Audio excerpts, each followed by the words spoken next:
All right. Well, hello out there in the Cotton Belt. Man, we hope that y'all are doing well out there now that we have officially sprung forward with our hour of savings time. We're here in the second week of March, actually. Had to check my calendar there. We know that there is a lot happening out there in the Cotton Belt, probably in the fields at this point with your pre-plant season of preparation. And man, we're happy to be alongside you as you're looking optimistically towards the 2026 planting season. Now, we are about 2 weeks removed from the Mid-South Gin Show, Mid-South Farm and Gin Show, which was really an incredibly busy couple of days for us, for me. Man, there were farmers to see and dinners to attend and hands to shake and a booth to be planted at, and a lot going on. A lot of news items came out of there for us to be covering.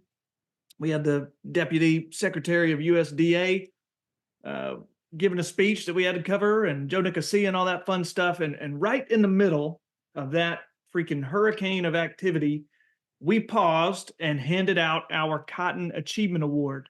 It was the 56th time we've done so. That award dates back to 1970. And friends, just as a way of table setting, that's the topic of this show today. This is a bonus episode of the Cotton Companion podcast. We typically come to market with a podcast episode every 2 weeks. So we record and then we have an off week and then we record again. And this episode is coming into you in the middle of that, in that off week. So it's bonus pod for you, free of charge for you. Yeah, that's the reason we're doing this one, is to properly honor and spotlight our Achievement Award winner. Now, let me tell you, one of the best parts of this gig of being the editor of Cotton Grower Magazine is getting to hand this award away. Basically, how it happens is we solicit nominees from across all of our major associations and other stakeholders, and we ask them to send us someone who they think is worthy of the Achievement Award each year. And then we have a little vote internally here at the company. And at the end of that process, I have a name and a phone number, and I get to do some journalism from there. I get to do a little biographical research, I should say, on this individual winner each year. And, inherently, this is someone whose peers think that they are special and deserving of this award. And so they're always, they're characters, the type of people who win this award. I get to travel to see them, and it's a real treat. I think about, I've gotten to go out to Eddie Smith's operation out there in West Texas and look out on some canyons on his land that were just gorgeous out on his property. And then I think about getting to play dominoes down at Chuck Coley's gin crew down there in South Georgia at the gin. But always, we get to learn about these unique fellas and lady, I should say, because they're so dedicated with how talented they are, the association work that they do, how capable they are at producing a crop despite these challenges each year. And they're just special people. I said lady a minute ago because we have given this award to Larkin Martin of Alabama as well. So I don't want to leave her out. So anyhow, this was the 56th time we have done that, the 56th iteration of the Cotton Achievement Award. And we handed it to Mr. David Dunlow of Roanoke Rapids, North Carolina. Mr. David, you're going to hear about him a lot. He started working on the farm full-time there in North Carolina on the day after he graduated from high school, and he has never looked back. And man, it's been a career. And so you're going to hear a little bit of his story later in this episode, because what we're going to do is present to you the audio from our award ceremony, both my introduction of Mr. David and his gracious acceptance speech. But the first thing we got to do, the first thing we're happy to do, is to hear from the great folks at Corteva, the producers of Phytogen brand cottonseed. Now, Corteva generously sponsored this year's Cotton Achievement Award, and without their support, we would not be able to showcase and shine a spotlight on our winner in the way that we've done. So very sincerely, we thank Corteva for their support. And now we're excited to bring you a custom interview that our custom content lead, Hillary Wynn, conducted. This one was with my old buddy Chisholm Craig. He is Corteva agronomy lead for the North Delta, which happens to be my neck of the woods. And man, we're grateful to present that interview to you right now. Hi, I'm Hillary Wynn, Custom Content Manager at Meister Media Worldwide, publisher of Cotton Grower Magazine. Joining me today is Chisholm Craig, Corteva Agronomy Lead for the North Delta. He is going to discuss how phytogen cottonseed is helping growers improve profitability and confidently prepare for the 2026 season. Chisholm, welcome to the program. Thanks for having me. Chisholm, we've heard exciting news about phytogen cottonseed over the last few months, with some excellent yield results from last season, plus 2 new varieties for 2026. What's driving the excitement about phytogen this season? Well, yield is driving the excitement. The three most important things to a cotton farmer are yield, yield, and yield. And of course, we always like to talk about fiber quality, but yield is what drives profitability for all of our growers. And we had a tremendous year in 24, and we backed it up with tremendous yields in 25. In fact, we dominated the state OVTs this year in Mississippi. Phytogen 357 was the number one commercial variety across all trials. But what's really even more impressive is the fact that the only 3 varieties that beat it were Phytogen experimentals. That trend was consistent throughout the Mid-South and into Texas, where the Phytogen varieties were at the top of all of the trials in Texas. So we're really excited about the new varieties that we've got for 26 and beyond. Chisholm, I think I heard you mention yield just a few times, so I know that's a focus for phytogen. Can you tell our listeners more about how phytogen brand varieties deliver on yield? Well, it's always about genetics first. And then, of course, we've got the traits that protect yield. We first start by controlling weeds. But I think the thing that's unique to phytogen cotton varieties is that we're resistant to bacterial blight, reniform nematode, and root knot nematode. So not only do we have elite genetics, we protect that yield potential with all of those defensive traits. It sounds like consistency is an important part of the equation when it comes to phytogen brand varieties. What's driving that yield consistency? It's about protecting that genetic potential. And we've got industry leading herbicide trait technology to protect the crop against weeds. We've got industry leading insect trait technology to protect against insects. But I think the thing that really separates us is our new varieties, particularly 357 and 433. Those are resistant to bacterial blight, reniform nematode, root knot nematode. And when you can bring all those traits together and still offer superior yield and fiber quality, it's really hard to compete with phytogen right now. Where should growers go for more information? First place they should go is to their local field agronomist. And if they need to get more information, they can go find it at phytogen.com. Chisholm, thanks so much for joining me today to give our audience an update on phytogen cottonseed. Okay, a special thanks to Chisholm Craig and to our friends at Corteva and their excellent phytogen brand cottonseed. Now, as promised, here comes the audio for you. It's from the podium of our Cotton Achievement Award luncheon. Now, for context, this award gets presented during a luncheon event that's there on site at the Mid-South Farm and Gin Show. We had lots of cotton stakeholders in the room while we were giving this thing away. Association leads and past winners, and of course, some friends and family of David Dunlow, who we were so happy to have on hand with us. They are all there. All these folks come together to applaud David as he took this award, to show their support for David. You may hear me reference, just a little context here. You're going to hear audio from me speaking from the podium at the start, and you may hear me reference a Gary. That's because NCC President and CEO Gary Adams had given a brief presentation from the same podium earlier in the program before I started speaking. But mostly what you're going to hear is deserving praise for our 2026 Cotton Achievement Award winner, Mr. David Dunlow. And man, we are happy to present that audio to you right now. Like many of our cotton producers, he was born onto the farm. He came up on his dad's farm there in Gaston, North Carolina. And that's all he ever wanted to do. He did from the time he was a young man, right after high school, I believe, and has done it ever since. And sometime around the 90s, I believe he told me a cousin introduced him to association work. And that was with, who was that first association? Southern Cotton Growers, maybe. Yes. Yeah, that's right. Thank you. Yes. I need some affirmation. And boy, he took to that association work like a fish to water. I heard him mention it in conversation earlier. Was part of the DuPont Leadership Young Leaders group, DuPont Young Leaders Association, back around 2000 and DuPont Cotton Leadership Program. I should get that right. In 2003, with some other up and coming leaders, and he took off from there. When I interviewed him, He mentioned those early days in association work. He said it was like a new world to me and one that he did not know existed prior. And he took that kind of wonderment and ran with it, that excitement, that energy for advocacy in those early years, and that enthusiasm took him far. David has served in leadership capacities across numerous local and state associations, as well as national associations like the National Cotton Council and American Cotton Producers. Ultimately, I could list out all the positions that he's held, but it culminated with the run on NCC Board of Directors, and then he took his turn as chairman of the American Cotton Producers in 2024.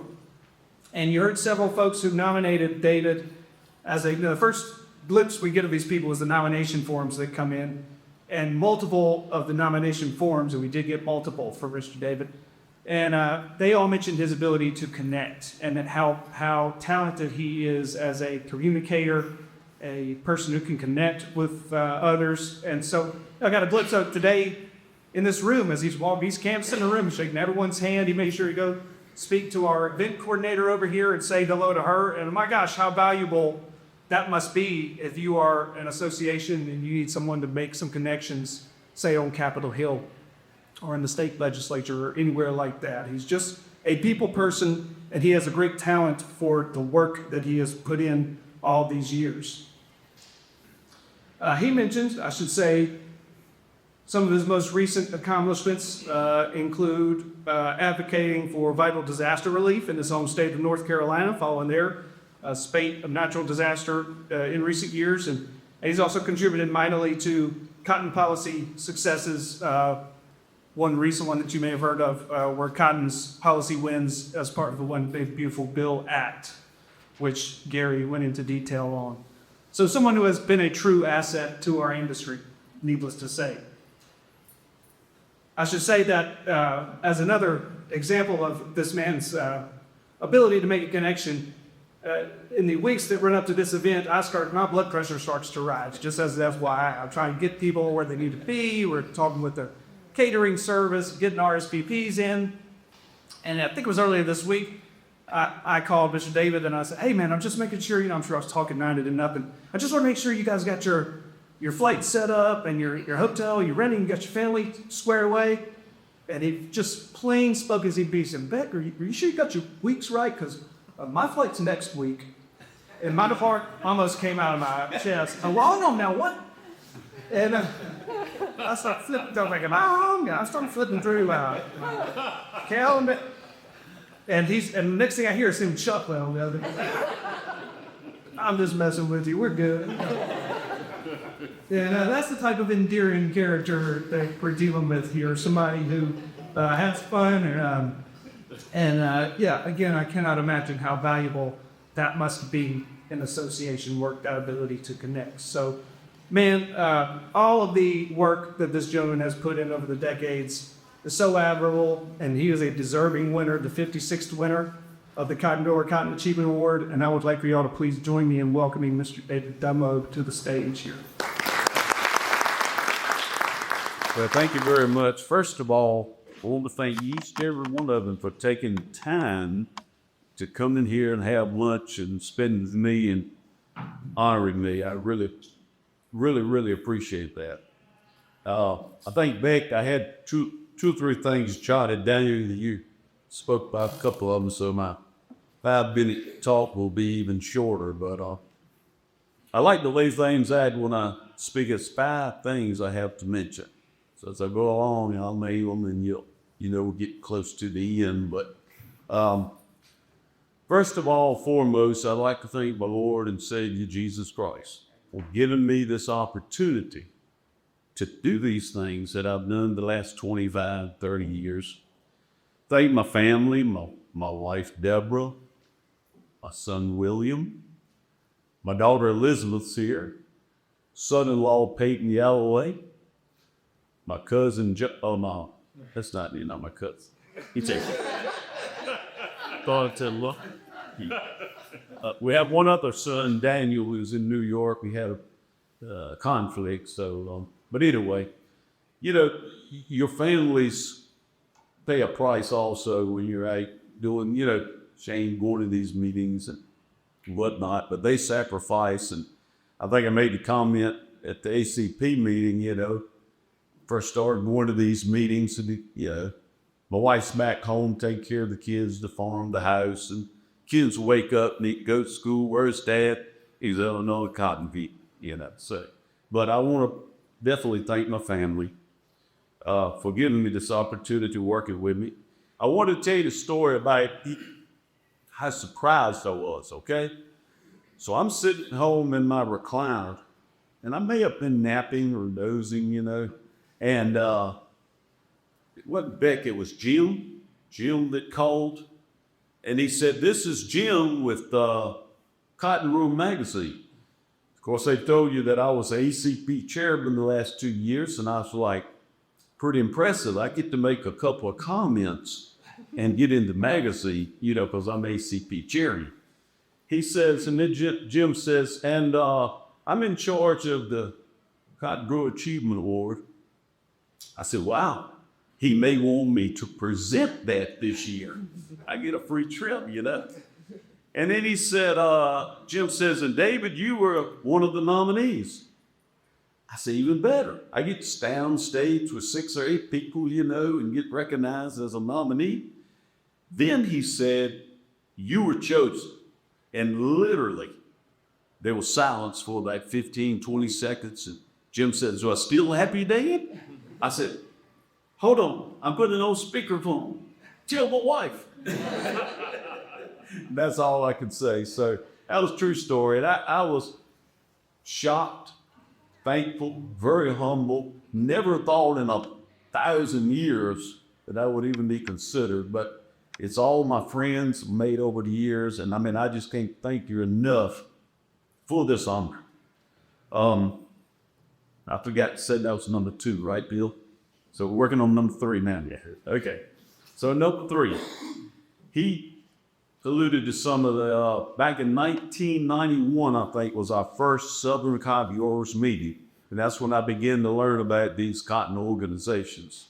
And we went to some belt wides. You know, back then it was a little different, but it was more for the producers. But we went to several belt wides and learned more and more about the organizations. 2000, I was asked to be on the North Carolina Cotton Producers Board. And that's when I started these positions. And we went on to the Southern Board, and, you know, you rotate right on up. And actually, later on, I got put on Mr. Bill Gillum's the Cotton Board. And that was quite an experience. It was good, enjoyed it. But typically you'll run your term and then they'll kick you off and you'll go somewhere else. But so it didn't work my way through with the National Cotton Council as delegates and ACP state rep and then ACP chairman, which was quite an honor. So, but with all that said, there's a lot of hard work by a lot of people, and it's one big team effort. And you know, it's not just one person that does it. It's all of us in this room, the men born. So now we're going on to number 4. We got 2 more. I couldn't go without thanking the Cotton Grower Magazine for all the hard work that you guys do. And it's pretty amazing to have a magazine named after just cotton, the cotton industry. You know, it's all the time that goes into writing an article and photos and interviews and trips and stuff. I think that's amazing. And never once have I heard Trump say anything about fake cotton magazines. It's all true, 100%. Really, really good to say. But I do appreciate it, and I appreciate this honor. All right, so last thing on my list. And I said this at the ACP meeting. Out of all the bad going on in the world, and all the arguing and complaining and griping and fussing and Republicans and Democrats, one thing I can say in my new motto is cotton is good. Cotton is a good thing. Cotton is good. I told the ACP guys I like growing cotton. I like wearing cotton. I like talking about cotton, and I like defending cotton. So remember, cotton is good, and thank each and every one of you very much, and may God bless you. So, all right, that is it for this episode of the Cotton Companion podcast. Thanks go out especially to Corteva and Phytogen, and of course to Mr. David Dunlow, this year's Achievement Award honoree, a deserving one. This industry would be in rough shape without folks like Mr. David, who give so generously and selflessly of their time and their energy, and we appreciate it. Now, as always, thank you, dear listener, for joining us and for your continued support. We hope that you have enjoyed this episode. If you did, if you liked what you heard, please be sure and spread the word, evangelize for us. Tell your farming friends and neighbors about the Cotton Companion podcast. Here's where and how they can find us. You can find the Cotton Companion in 3 easy ways. First, go to cottongrower.com/companion, or simply click the podcast tab at the top of the homepage. Second, subscribe to our channel on iTunes or wherever you find your podcasts these days. And 3, sign up for our weekly e-newsletter, the Cotton Grower e-News, that's delivered to your email inbox every Tuesday morning. You can do that by going to cottongrower.com/subscribe. Also, be sure to follow Cotton Grower on social media. We are at Cotton Grower Mag on Twitter. And on Facebook, you'll find us by searching for Cotton Grower Magazine. The Cotton Companion podcast is produced by Tyler Hatch and Kim Henderson, our talented colleagues at the world headquarters for Meister Media Worldwide in lovely Cleveland, Ohio. I'm Beck Barnes, and I'm going to be back with you here in a week's time with the next episode of the Cotton Companion. 'Cause God made me a farmer. Yeah, he works and he works and he works and he works all day. God made a farmer. Yeah,